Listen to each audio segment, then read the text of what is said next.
আলহামদুলিল্লাহ রাব্বিল আলামিন ওয়াসসালাতু ওয়াসসালামু আলা নবিয়িনা মুহাম্মদ ওয়া আলিহি ওয়া আসহাবিহি আজমাইন, আম্মা বাদ। সমস্ত প্রশংসা আল্লাহ সুবহানাহু ওয়া তাআলার জন্য। দরুদ এবং সালাম প্রিয় নবী মুহাম্মদ মুস্তাফা সাল্লাল্লাহু আলাইহি ওয়াসাল্লামের প্রতি। আল্লাহুম্মা সাল্লি আলাইহি আল্লাহুম্মা বারিক আলাইহি। প্রিয় ভাইরা, কোরবানি আর কয়েকদিন পরেই ইনশাআল্লাহ বিইذনিল্লাহ। ইতিমধ্যে কোরবানির প্রাক প্রস্তুতি শুরু হয়ে গেছে। আমরা অনেকেই কোরবানি করার জন্য যত প্রস্তুতি আছে সেগুলো ইতিমধ্যেই শুরু করে দিয়েছি। তো এই কোরবানিকে সামনে রেখে কয়েকটি কথা আরজ করার ইরাদা রাখি। ওমা তৌফিক ইল্লা বিল্লাহ। কোরবানি তো আলহামদুলিল্লাহ আমাদের দেশে বহু লোকেই করে, বরং ইসলামের অন্য কোনো আমল এত সংখ্যক লোকে, এত বেশি লোকে করে না, কোরবানি যত বেশি মানুষ করে। যত নামাজি আছে তার চাইতে বেশি কোরবানি দাতা পাওয়া যায়, ঠিক না ঠিক? তো কোরবানি বিপুল সংখ্যক মানুষে করলে কি হবে, এই ইবাদতটিতে এত বেশি ত্রুটি, এত বেশি বিচ্যুতি, এত বেশি ভুলভ্রান্তি হয়, যার কারণে বেশিরভাগ লোকের কোরবানি সঠিক হয় না, বিশুদ্ধ হয় না। ফলে এই কোরবানি ইবাদত হওয়ার পরিবর্তে কোনো কোনো ক্ষেত্রে এটা বরং গুনাহের কারণ হয়। সেজন্য এই ভুলগুলো, বিচ্যুতিগুলো সম্পর্কে আমাদের কিছু ধারণা থাকা দরকার। এজন্য কিছু জ্ঞাতব্য বিষয়, কিছু প্রচলিত ভুল ত্রুটি কোরবানিকে কেন্দ্র করে, সেগুলো আমরা শুধুমাত্র আজকে পেশ করার চেষ্টা করব। আল্লাহ সুবহানাহু ওয়া তাআলা আমাদেরকে তৌফিক দান করুন। প্রিয় ভাইয়েরা, কোরবানি এটা ইব্রাহিম আলাইহিস সালাতু ওয়াস সালামের মস্ত বড় একটি সুন্নাহ। মুহাম্মদুর রাসূলুল্লাহ সাল্লাল্লাহু আলাইহি ওয়াসাল্লামেরও আদর্শ। তিনি কোরবানি নিজে করেছেন, নির্দেশ করেছেন। ওলামায়ে কেরাম অনেকেই কোরবানিকে ওয়াজিব বলেছেন, অনেকে সুন্নতে মুআক্কাদা বলেছেন। তো এই কোরবানি ইসলামী শরীয়তে অত্যন্ত গুরুত্বপূর্ণ একটি ইবাদত। অর্থনৈতিক ইবাদতের ভিতরে কোরবানি হজের এবং জাকাতের পরেই কোরবানির অবস্থান বলা যেতে পারে। এই কোরবানি এটা একাধারে অর্থনৈতিক ইবাদত, একাধারে এখানে ত্যাগের একটা বিশাল বড় শিক্ষা আছে। কোরবানির যে ভুল ত্রুটিগুলো, বিচ্যুতিগুলো আমাদের সাধারণত অহরহ হয়ে থাকে, সেই ভুল ত্রুটি, সেই বিচ্যুতিগুলোর ভিতরে সর্বপ্রথম এবং সবচেয়ে বড় এবং প্রধান ভুল হলো কোরবানির ক্ষেত্রে নিয়তের অশুদ্ধতা।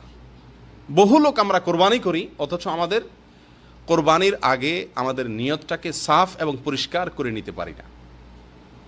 বিশেষ করে আমাদের দেশের কথা যদি আমরা বলি, আমাদের দেশের মানুষ যারা কোরবানি করেন আলহামদুলিল্লাহ, এদের ভেতরে বেশিরভাগ লোকের কোরবানি এর পিছনে সঠিক এবং শুদ্ধ নিয়ত কাজ করে না, বরং নিয়তের ভেজাল থেকে যায় বেশিরভাগ লোকের। যেমন বহু লোক আছেন, বরং আমি বলবো সমাজের বিরাট একটা অংশ আছে যারা কোরবানি করে সামাজিক মর্যাদার দিকে লক্ষ্য করে, চক্ষু লজ্জা থেকে বাঁচার জন্য। মানুষ কি বলবে, সমাজের মানুষ কোরবানি না দিলে কি বলবে, বহু বছর কোরবানি দিয়ে আসতেছি, এবছর না দিলে কি হবে, কেমন দেখাবে, মানুষ কি বলবে, এরকম মানসিকতা থেকে অনেকে কোরবানি করেন। অনেকে কোরবানি করেন যে নতুন আত্মীয় হয়েছে, অন্য বছর ভাগে দিলেও এবছর আর ভাগে দেওয়া যাবে না, কারণ নতুন আত্মীয় হয়েছে, তার কাছে একটা মান মর্যাদার ব্যাপার আছে। এরকম চিন্তা থেকে অনেকে কোরবানি দেয় না ভাই। মেয়ে বিয়ে দিয়েছে নতুন, তাহলে জামার বাড়িতে রান পাঠাইতে হবে, অতএব ভাগে কোরবানি দিলে চলবে না, গোটা গরু কোরবানি দিতে হবে। সারা বছর কোরবানি, সারা জীবন কোরবানি দিয়ে আসছি, অতএব এবছর যদি না দেই, অর্থনৈতিক যত টানাটানি থাকুক না কেন, এবছর যদি না দেই তাহলে চোখ বাঁচে না। এই সমস্ত চিন্তা মানসিকতা থেকে বহু লোক কোরবানি করে না ভাই। এই কোরবানিগুলো সব অশুদ্ধ কোরবানি। আর এর বাইরে সবচাইতে বড় অংশ নিয়তের ক্ষেত্রে যে ভুলটা করে, সেটা হলো কোরবানির ক্ষেত্রে এটাকে গোশত খাওয়ার একটা উৎসব, গোশত খাওয়া, গোশত সংগ্রহ করা, অল্প পয়সায় ভালো গোশত সংগ্রহ করা, এই উদ্দেশ্যে, এই ধান্দায় সমাজের বিরাট একটা অংশের মানুষ কোরবানি করে। গোশতের উদ্দেশ্যে যদি কেউ কোরবানি করে, গোশত যদি তার মূল টার্গেট এবং আসল উদ্দেশ্য হয়, তাহলে কোরবানি সহি হবে? আল্লাহ সুবহানাহু ওয়া তাআলা কি বলেন? লা ইয়ানালাল্লাহু লুহুমুহা ওয়ালা দিমাউহা ওয়ালাকিন ইয়ানালুহুত তাকওয়া মিনকুম। তোমাদের কোরবানির পশুর গোশত, রক্ত এর কিছুই আল্লাহর কাছে যায় না, বরং তোমাদের যে তাকওয়া, কোন মন মানসিকতা নিয়ে কোরবানি দিচ্ছ তুমি, তোমার মনের সেই তাকওয়াটুকু, এটা আল্লাহ সুবহানাহু ওয়া তাআলার কাছে পৌঁছায়। আল্লাহ সুবহানাহু ওয়া তাআলা আদম আলাইহিস সালামের দুই ছেলে হাবিল এবং কাবিল, তাদের বিষয়ে তারা আল্লাহ সুবহানাহু ওয়া তাআলার কাছে কোরবান পেশ করেছিল। কোরবান মানে হলো আল্লাহর কাছে নৈকট্য অর্জনের জন্য সাদাকা পেশ করেছিল। আল্লাহ সুবহানাহু ওয়া তাআলা কোরআনে কারিমে সেই প্রসঙ্গে বলতে গিয়ে বলেন, ইয তাকাররাবা কুরবানান ফাতুকুব্বিলা মিন আহাদিহিমা ওয়া লাম ইউতাকাব্বাল মিনাল আখার। দুই ভাইয়ে কোরবানি করেছিল, আদম আলাইহিস সালামের দুই ছেলে। একজনটা আল্লাহ সুবহানাহু ওয়া তাআলার পক্ষ থেকে কবুল হয়েছে, আরেকজনটা কবুল হয় নাই। কেন কবুল হয় নাই আর একজনটা কবুল হয়েছে, যে সেটা কেন হয়েছে সে প্রসঙ্গে আল্লাহ সুবহানাহু ওয়া তাআলা বলেন, ইন্নামা ইয়াতাকাব্বালুল্লাহু মিনাল মুত্তাকিন। ইন্নামা ইয়াতাকাব্বালুল্লাহু মিনাল মুত্তাকিন, নিঃসন্দেহে আল্লাহ সুবহানাহু ওয়া তাআলা কেবল মুত্তাকিদের পক্ষ থেকেই গ্রহণ করেন। মুত্তাকিদেরটাই আল্লাহ তাআলা কি করেন? কবুল করেন। তাহলে বোঝা গেল কোরবানি সবাইটা আল্লাহর কাছে মাকবুল হয় না। সবার কোরবানি কি হয় না ভাই? আল্লাহর কাছে গ্রহণযোগ্য হয় না। আল্লাহর কাছে গ্রহণযোগ্য হয় কার কোরবানি? যার ভিতরে তাকওয়া আছে, যে তাকওয়ার তাড়নায় কোরবানি করেছে। যে কোরবানি করেছে কিসের তাড়নায়? তাকওয়ার তাড়নায়, গোশতের তাড়নায় না, সমাজের মানুষ কি বলবে সেই তাড়নায় না, হ্যাঁ, বিয়ের বাড়ির তাড়নায় না, মেয়ে বিয়ে দিছে নতুন করে সেই তাড়নায় না, সারা জীবন দিয়ে আসছে এবছর না দিলে মানুষ কি বলবে সেই তাড়নায় না, কোরবানি না দিলে ছেলে ফেলে কার মুখের দিকে চেয়ে থাকবে সেই তাড়নায় না, এই সমস্ত তাড়নায় না। বরং কোরবানি তিনি করেন কেন? আল্লাহকে সন্তুষ্ট করার জন্য। নবী সাল্লাল্লাহু আলাইহি সাল্লামের নির্দেশ, তার সুন্নাহ, সেটাকে ফলো করার জন্য কোরবানি করেন। এরকম ব্যক্তিদের কোরবানি শুধুমাত্র আল্লাহ সুবহানাহু ওয়া তাআলা গ্রহণ করেন। প্রিয় ভাইরা, অতএব কোরবানির ক্ষেত্রে এই যে নিয়তের অশুদ্ধতা, এই জিনিসটা আমাদের খুব বেশি খেয়াল রাখা উচিত। সহিহ মুসলিমের হাদিসে আসছে, নবী সাল্লাল্লাহু আলাইহি সাল্লাম বলেছেন, ইন্নাল্লাহা লা ইয়ানজুরু ইলা সুওয়ারিকুম ওয়া আমওয়ালিকুম। আল্লাহ সুবহানাহু ওয়া তাআলা তোমাদের মাল সম্পদ, কত টাকা দিয়ে তুমি গরু কোরবানি দিচ্ছ, কতগুলা দিছ, এটা আল্লাহ সুবহানাহু ওয়া তাআলা দেখেন না। তোমাদের গরুর আকৃতি, সাইজ কত বেশি, এটা আল্লাহ সুবহানাহু ওয়া তাআলা দেখবেন না। আল্লাহ সুবহানাহু ওয়া তাআলা কি দেখবেন? ওয়ালাকিন ইয়ানজুরু ইলা কুলুবিকুম ওয়া আমালিকুম। আল্লাহ দেখবেন তোমাদের অন্তরের অবস্থা কি, কোন মানসিকতা থেকে কোরবানি দিচ্ছ, কোন উদ্দেশ্যে কোরবানি দিচ্ছ, সেটা আল্লাহ সুবহানাহু ওয়া তাআলা দেখবেন।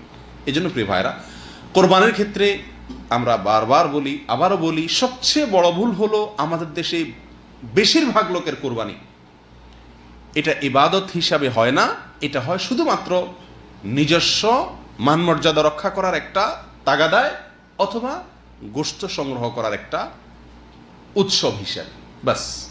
এর পিছনে নেক আমল, আল্লাহর কাছে আল্লাহর সন্তুষ্টির উদ্দেশ্যে করা, আল্লাহর কাছে আজর এবং সওয়াব পাওয়া, এই উদ্দেশ্যে করা, নবী সাল্লাল্লাহু আলাইহি সাল্লামের সুন্নাহর অনুকরণ অনুসরণ করা, এই চিন্তা থেকে কোরবানি করা মানুষের সংখ্যা খুবই নগণ্য, খুবই কম। প্রিয় ভাইরা, এই জন্য আমাদের দেশে দেখবেন একটা প্রতিযোগিতা কোরবানির সময় শুরু হয়। কি প্রতিযোগিতা? কে কার চাইতে কত বড় গরু কিনবে, কে কার চাইতে কত দামি গরু কিনবে, কে কত বেশি দিবে। সামাজিকভাবে যার সাথে যার প্রতিদ্বন্দ্বিতা থাকে, যার সাথে যার প্রতিযোগিতা থাকে, সে তার সাথে কোরবানির সংখ্যা এবং কোরবানি গরুর সাইজ এগুলা নিয়ে প্রতিযোগিতায় নামে। এটাকে দেখতে মনে হয় যে ভালো কাজে প্রতিযোগিতা নামছে, আসলে ভালো কাজে প্রতিযোগিতা না। এটা হলো নিজের মাতবরি, সর্দারি, নিজের শ্রেষ্ঠত্ব এগুলো জাহির করার জন্য। ঠিক না? ঠিক। বর্তমান এমপি সাহেব যদি 10টা গরু কোরবানি দেয়, তাহলে ভবিষ্যৎ এমপি ইলেকশন করবে যিনি, তিনি 12টা 15টা দেওয়ার চেষ্টা করে। ঠিক না? ঠিক। শুধু এমপি সাহেব, মন্ত্রী সাহেব না, আমাদের সমাজেও আমরা যখন বসবাস করি, প্রতিবেশী, পাড়া, মহল্লা, যার সাথে আমার একটু প্রতিযোগিতা আছে, সবসময় চেষ্টা করি তার উপরে ওঠার জন্য। এই যে উপরে ওঠার চেষ্টা, এটা আল্লাহকে সন্তুষ্ট করার জন্য যদি হতো তাহলে সেটা প্রশংসনীয় হতো।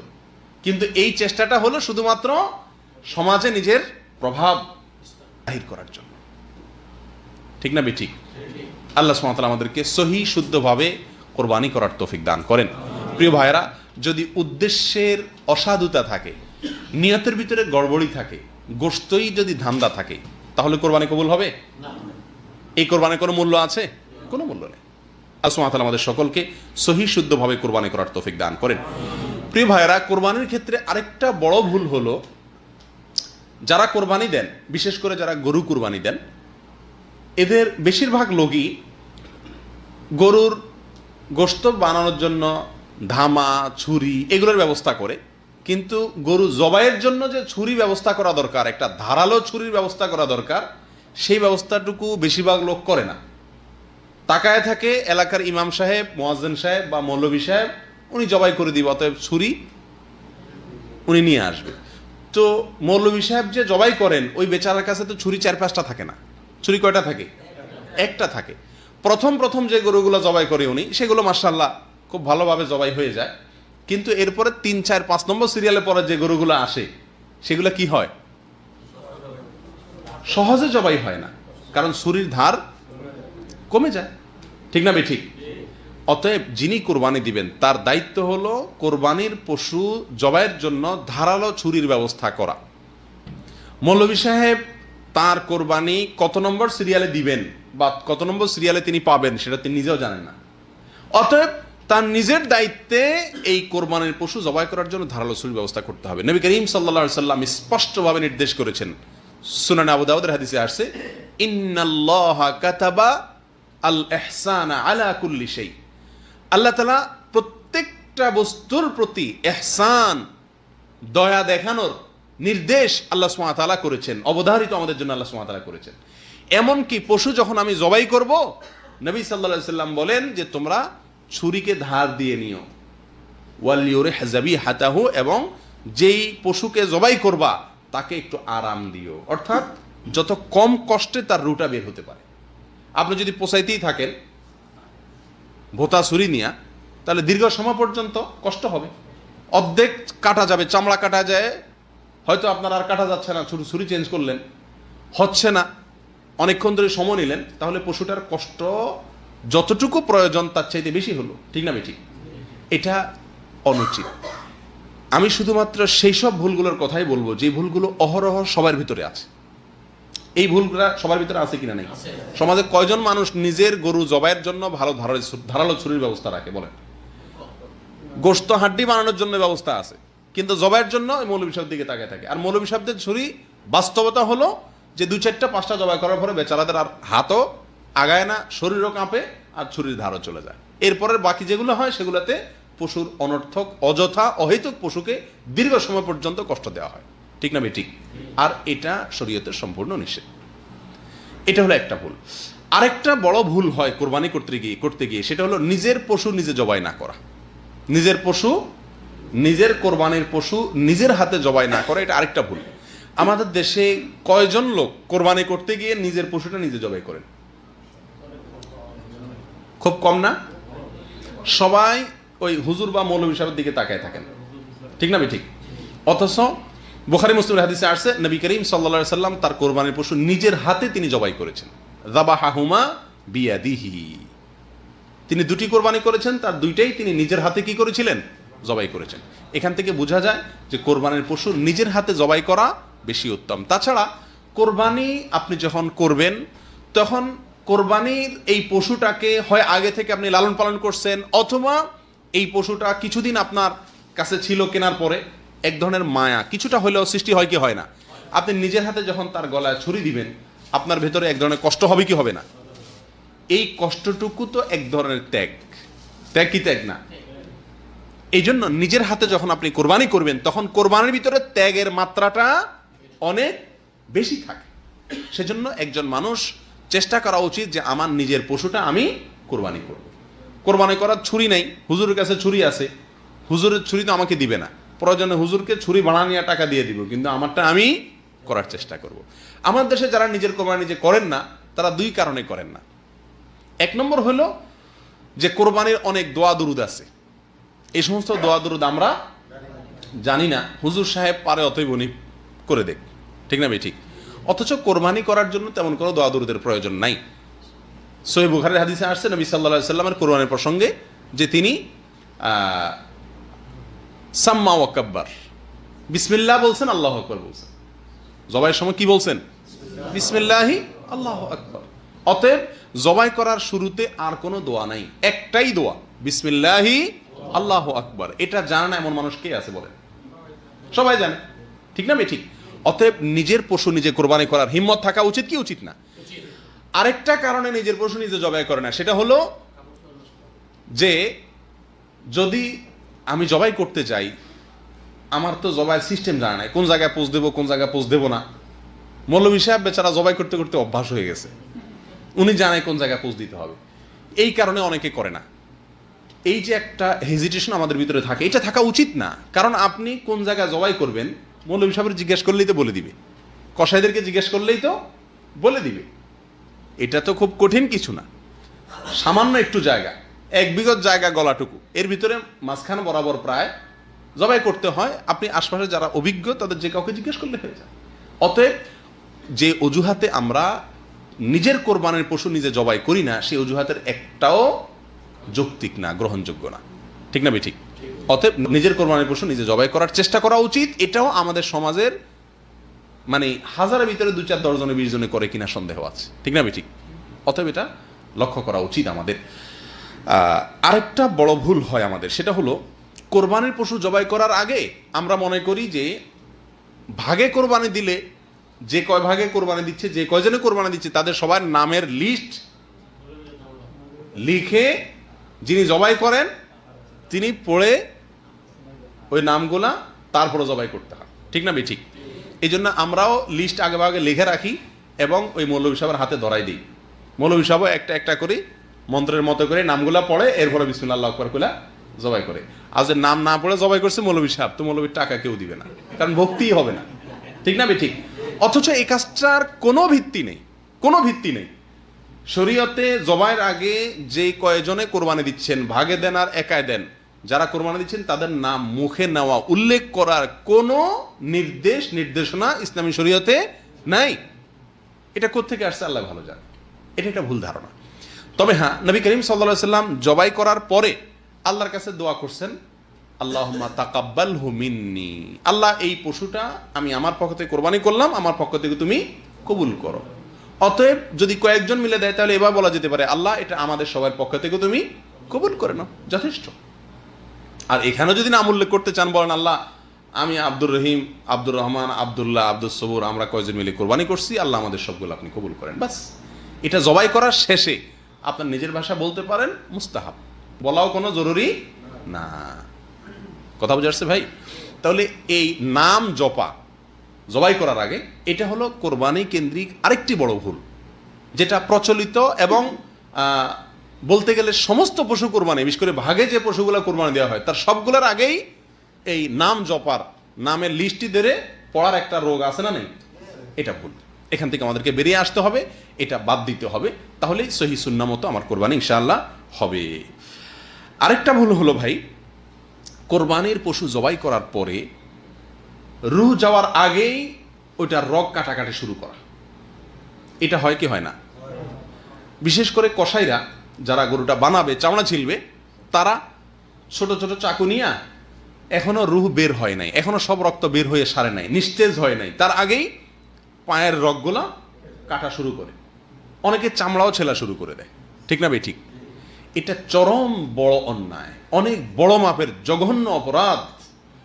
যে ইসলাম আপনাকে জবাই করার আগে ছুরিকে ভালো করে ধার দিয়ে নিতে নির্দেশ করেছে, যে ইসলাম আপনাকে ভোঁতা ছুরি দিয়ে পশুকে জবাই করার অনুমতি দেয় নাই, তাকে অযথা কষ্ট দেওয়ার অনুমতি দেয় নাই, সেই ইসলাম কিভাবে আপনাকে অনুমতি দেয় একটা জীবন্ত পশুকে আপনি রগ কাটা শুরু করলেন আর চামড়া ছিলা শুরু করলেন?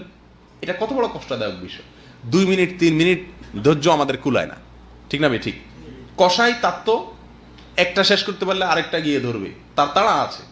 কিন্তু আপনি কোরবানি করছেন ইবাদত, আপনার এই ইবাদত যেন সহি সুন্দরভাবে হয়, কোনো ভুল ত্রুটি না হয়, কোনো ভুলের কারণে এটাতে যেন আরো উল্টা গুনাহ না হয়, সেই জিনিসটা খেয়াল করা তো আপনার আমার দায়িত্ব। ঠিক না ভাই ঠিক? এই জন্য কসাইদেরকে বলতে হবে আমাদের যে ভাই খবরদার, সম্পূর্ণ নিস্তেজ হওয়ার আগ পর্যন্ত কোনো রক্তক কাটা চলবে না।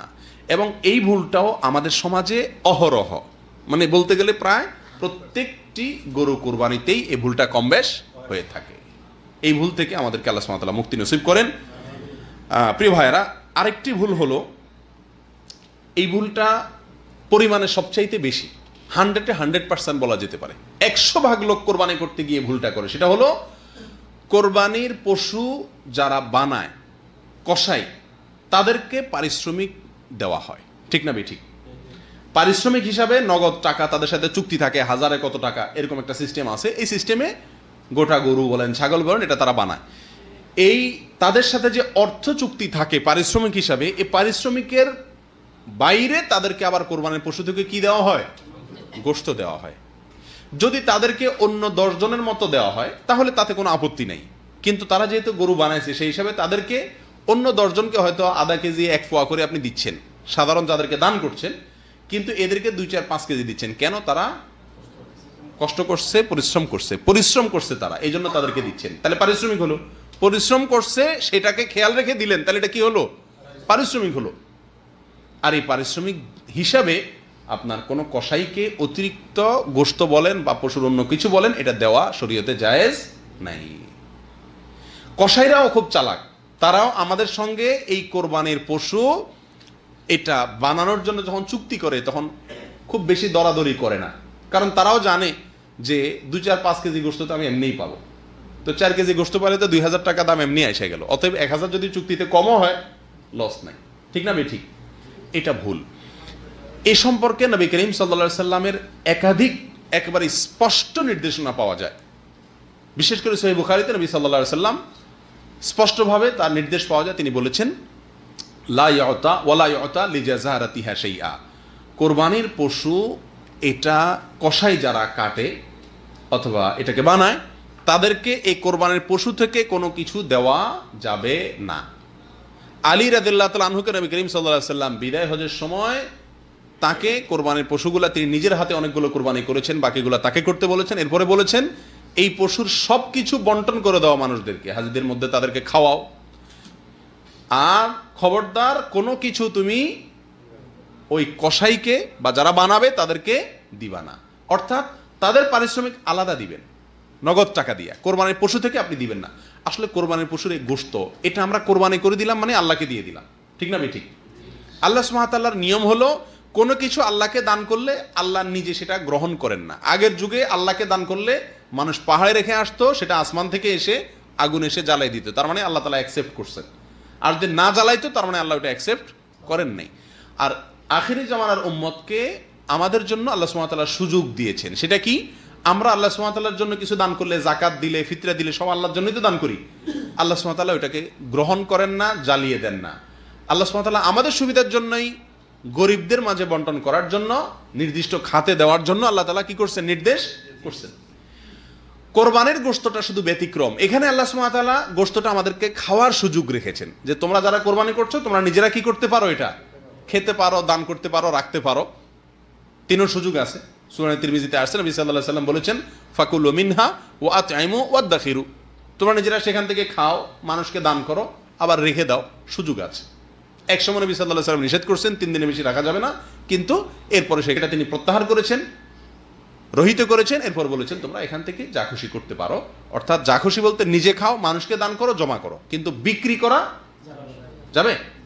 যাকে আপনি দান করছেন সে বিক্রি করতে পারে, কিন্তু আপনার কোরবানির গোশত আপনি বিক্রি করতে পারবেন? যেহেতু বিক্রি করা যায় না, অতএব পারিশ্রমিক হিসাবেও কাউকে দেওয়া যায় না।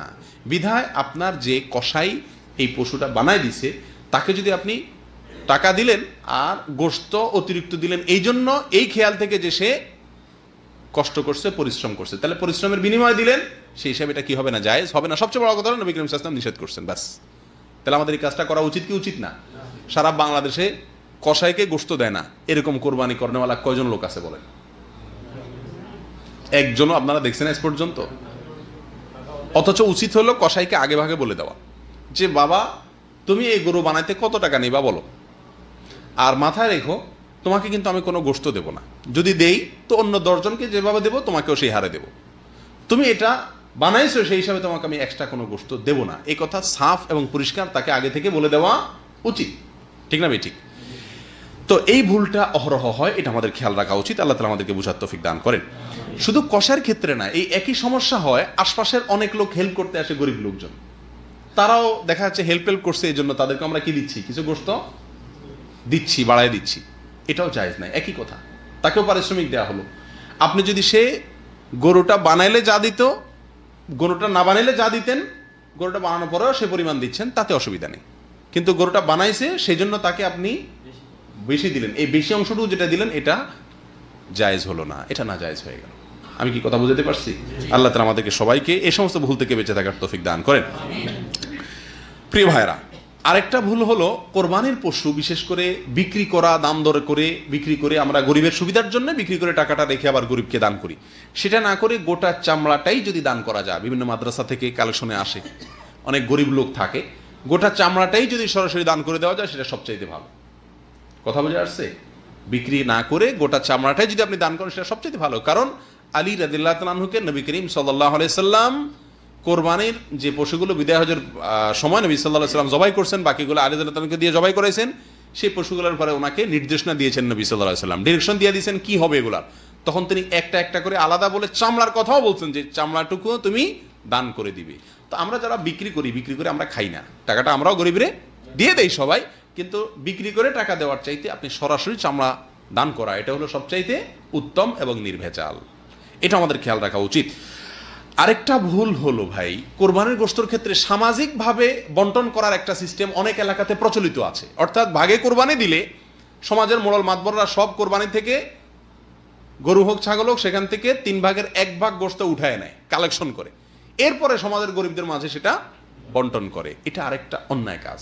দেখতে মনে হচ্ছে কাজটা খুব ভালো কাজ, যে একটা শৃঙ্খলার সাথে বন্টন করা হচ্ছে, সবাই যার যার মতো কি দিত না দিত, সমাজের নেতারা, মোড়ল মাতবররা, গ্রামের নেতারা, এরা আপনার সবাইগুলো থেকে 3/1 করে করে উঠায় নিয়ে তারা এবার গণহারে দিচ্ছে। এটা বোধহয় সুন্দর বন্টন হচ্ছে না ভাই। এই পদ্ধতিটা গর্হিত এবং এটা পরিত্যাজ্য, এটা পরিহার্য।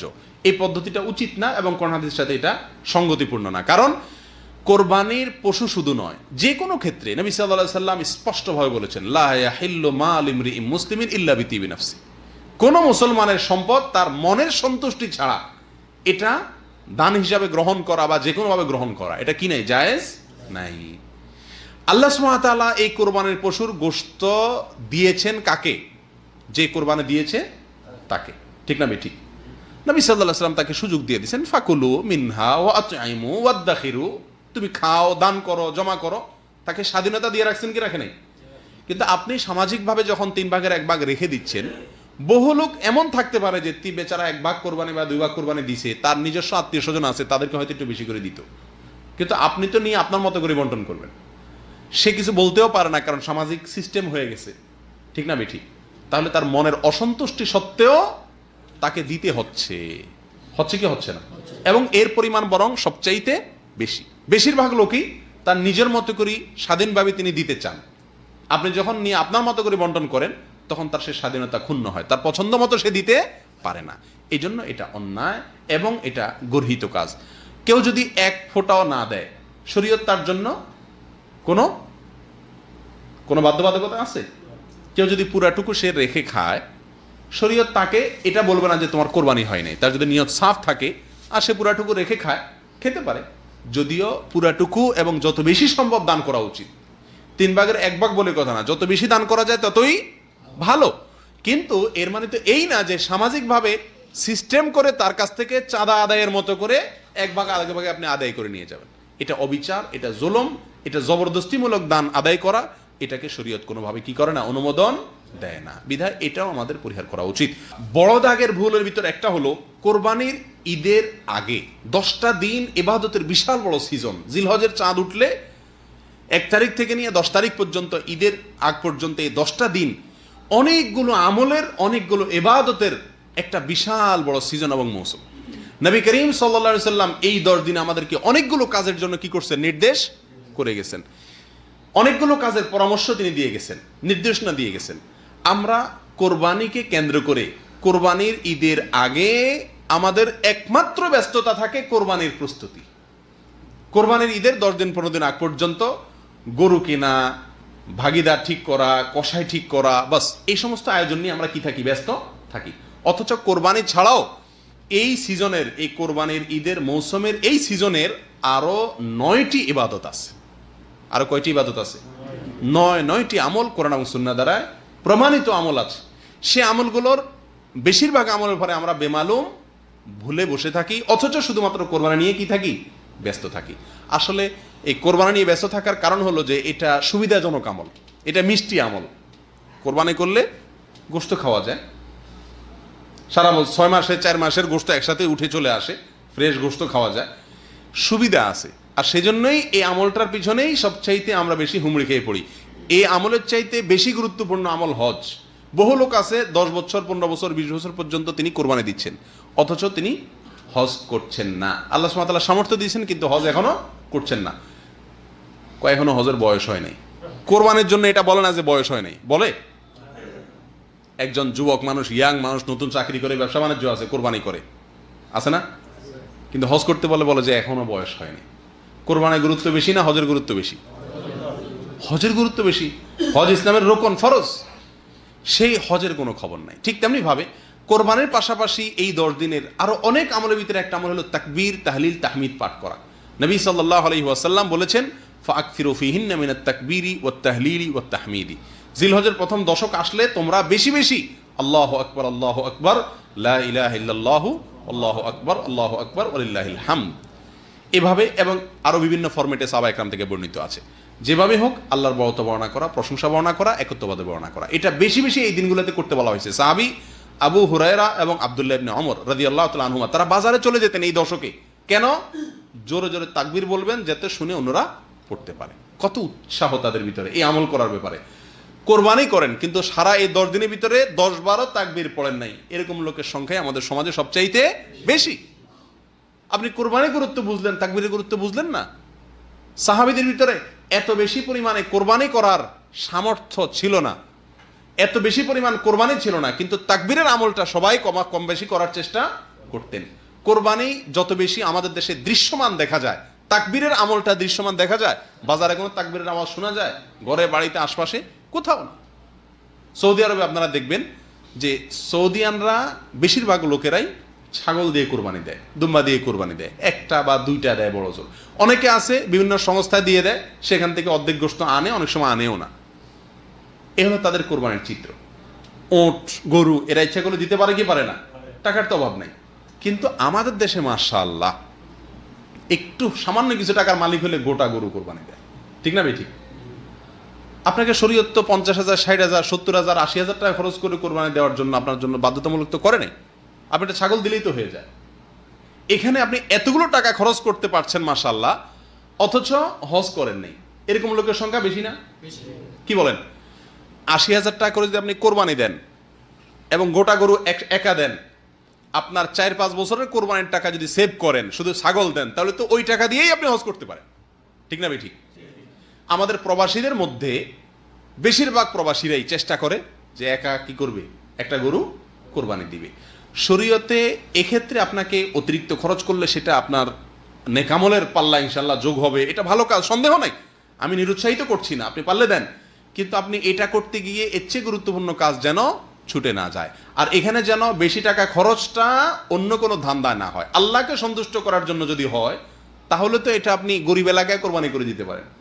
অনেক সৌদিয়ানদেরকে দেখা যায় তারা আফ্রিকার বিভিন্ন দেশে টাকা পাঠায় দেয়। কেন? তাদের টাকা দিয়ে সেখানে কোরবানি দিয়ে গরিবরা গোশত খেয়ে নেবে, তারা সওয়াব পাবে। আমরা কয়জন লোক আছি কোরবানি করে এই টাকা আমরা কি করছি? কোরবানির টাকা কোনো গরিব এলাকায় দিয়ে দিছি। এই যে এখন বন্যা চলছে সারা দেশে, গরিব এলাকাতে বন্যার্থদের মাঝে ওই এলাকাতে আমি পাঠাই দিলাম বিশ্বস্ত কোনো এলাকার মাধ্যমে, সেখানে কোরবানি করে গোশত মানুষকে দিয়ে দিল, আমার কিছু লাগলো না, আমার বাড়িতে কিছুই হলো না, আমি সওয়াব পাইলাম। কি বলেন? এরকম সৎসাহস করার এর মানুষ কয়জন আছে আমাদের সমাজে?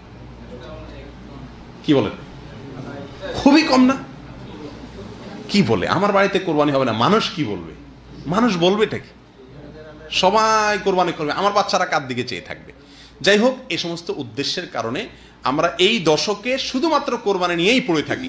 কোরবানির চাইতে গুরুত্বপূর্ণ অথবা তার কাছাকাছি গুরুত্বের আরো অনেক আমল আছে, সেই আমলগুলো আমরা বেমালুম ভুলে যাই। এই ভুলটা থেকে আমাদেরকে বেরিয়ে আসতে হবে। সর্বশেষ যে ভুলটির কথা বলবো সেটা হলো, আমাদের দেশে যারা কোরবানি করি আমরা, গরু হোক ছাগল হোক, প্রত্যেকেই যার যার পশু কোরবানি করে কোন রকম সেখানে পানির পশুর বর্জ্য, ময়লা, রক্ত সেখানে একটু পানি টানি ঢেলে দিয়ে গোশতগুলা নিয়ে বাসায় চলে যায়, ঠিক না? ঠিক। বুড়িটারে গটরট রাস্তার আশেপাশে কোনো জায়গায় খাল বিল কিছু একটা পাইলে সেখানে কোনো রকম ময়লাগুলা, বর্জ্যগুলা ফেলে বুড়িটা নিয়ে আমরা বাসায় চলে যাই, ঠিক। এটা জঘন্য একটি ভুল, এবং এই ভুলটি আমাদের দেশে প্রত্যেকটি কোরবানিকারী ব্যক্তি করছে। আরেকজনে যদি কোনো কষ্টদায়ক বস্তু ফেলে সেটা সরানো, এটা ইমানের অঙ্গ। আর আপনি নিজেই যদি এমন কিছু ফেলেন যেটা অন্যের কষ্টের কারণ হয়, তাহলে সেটা কি হবে? উল্টা কুফুরির অঙ্গ হয়ে যাবে না সেটা? জন্য এই জিনিসটা আমাদের সকলের খেয়াল করা উচিত যে আমার কোরবানির পশুর রক্ত হোক, বর্জ্য হোক, কোনো কিছু ফেলে যাব না। কোরবান ঈদের পরে আমাদের দেশে শহরে বলেন, গ্রামে বলেন, কোথাও রাস্তা দিয়ে চলাচল করা যায় না 2-4-10 দিন 20 দিন, ঠিক না বেঠিক? গন্ধ, নাকে হাত দিয়ে চলতে হয়। আপনি এই রাস্তার আশপাশকে রক্ত দিয়ে, বর্জ্য দিয়ে নষ্ট করে দিলেন। কষ্ট করছে সাধারণ মানুষ, অন্য মানুষ, পথচারীরা নাকে হাত দিচ্ছে, এদের সবার অন্তরের বদদোয়া লাগতেছে কি লাগতেছে না? অটোমেটিকলি আপনার আমল নামে একটা গুনাহ যোগ হয়ে যাচ্ছে। যত মানুষকে কষ্ট দিচ্ছেন, প্রত্যেকটা মানুষকে কষ্ট দেওয়া একটা গুনাহ, এর কারণে আপনার আমল নামায় যোগ হয়ে যাচ্ছে। আল্লাহ সুবহানাহু ওয়া তাআলা আমাদের সকলকে এই সব বিষয়গুলোকে মাথায় রেখে সহি শুদ্ধভাবে, সম্পূর্ণ সঠিকভাবে কোরবানি করার তৌফিক দান করুন। বাস্তব কথা, আমাদের দেশের শত শত হাজার হাজার লক্ষ লক্ষ লোক কোরবানি করে মাশাআল্লাহ, কিন্তু এর ভিতরে সীমিত সংখ্যক, সামান্য কিছু লোকের কোরবানি হয়তো মাকবুল হয়, গ্রহণযোগ্য হয়। এর সবচেয়ে বড় সমস্যা হলো অন্তরের অশুদ্ধ নিয়ত। আমি কেন কোরবানি করছি, এই জিনিসটাকে আমরা ভালো করে নিজেরা শুদ্ধ এবং সঠিক করতে পারিনি, আর এই কারণে আমাদের কোরবানিগুলো কি হয় না, গ্রহণযোগ্য হয় না। আল্লাহ সুবহানাহু ওয়া তাআলা আমাদের সকলকে সংশোধন হওয়ার এবং বিশুদ্ধভাবে কোরবানি করার তৌফিক দান করুন। জাযাকুমুল্লাহ ওয়া আখিরু দাওয়ানা আনিল হামদুলিল্লাহি রাব্বিল আলামিন।